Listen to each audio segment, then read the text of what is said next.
They mistook him for a kidnapper, but he was just taking his student home. In this powerful and emotionally gripping true story, we followed David Langston, a beloved school owner who was wrongfully arrested by white police officers in front of the children he dedicated his life to helping. What starts as a normal day ends in fear, injustice, and a community's fight for dignity. This story shines a light on racial profiling, systemic bias, and the quiet strength it takes to survive it all. Listen closely. This story might change the way you see everything.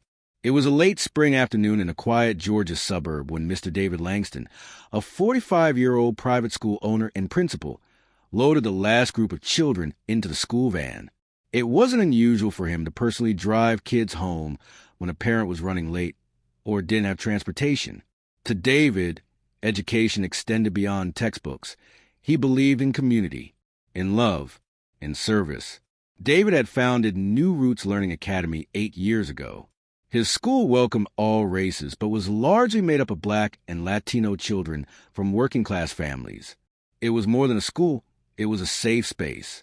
And on that particular Friday, David was just doing what he always did, making sure every child got home safe.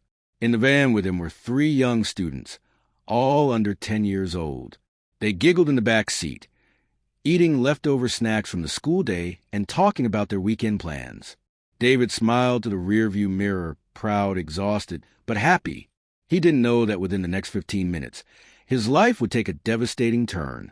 As he pulled up to a gas station to top off the tank before dropping off the final student, 2 police SUVs suddenly swerved in front of the van, lights blaring, sirens screaming.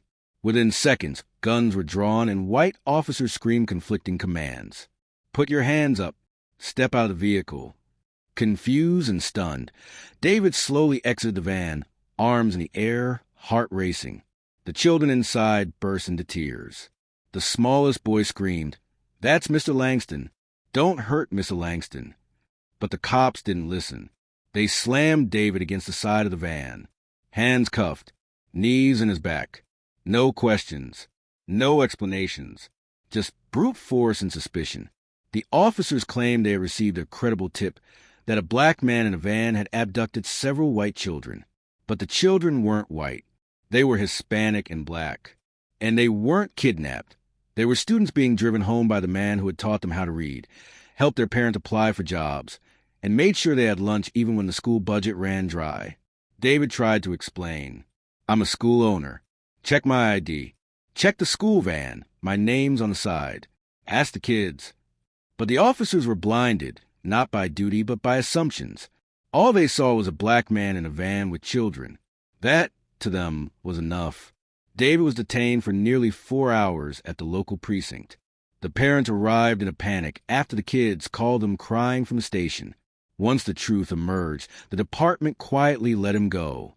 No apology, no explanation, just a cold, indifferent, "You're free to go."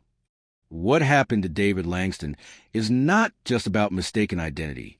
It's about the way society sees Black men, as threats first, people second. It's about how systemic bias can turn a community hero into a criminal in a blink. It's about how doing the right thing isn't always enough when you're born into the wrong skin. The psychological trauma David endured didn't fade quickly. The students were scared of police sirens for weeks after. The parents, once trusting, now felt a tension every time their child stepped into a van, even with someone they loved and trusted. David didn't sue. He didn't go on TV. But he did tell his story, and his community listened. They rallied. They demanded better training, better accountability, and better policies. Because David Langston wasn't just one man. He was every Black man who's ever been profiled, arrested, or hurt because someone else couldn't see past a stereotype. If this story moved you, hit that subscribe button. Turn on notifications so you never miss a story that matters. These are the real stories they don't teach in school, but you can help share them.